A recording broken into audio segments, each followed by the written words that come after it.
நீராடு. பெண்மை போற்றிய ஆண்மை பெருமத உலகின் நீர்மை.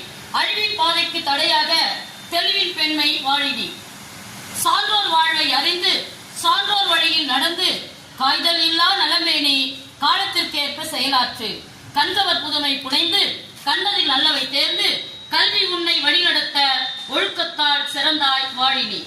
இல்லக் கடமையில் ஆதவனாய் உள்ளத்து அன்பில் குளிரளவாய் கண்ணின் ஒளியாய் விளங்கு கண்ணியம் என்றே முழங்கு. உயரிய கொள்கை உனதாக அயர்வில்லாது உழைக்கும் மனதாக முன்னே வைப்பாய் இலக்கு பெண்ணே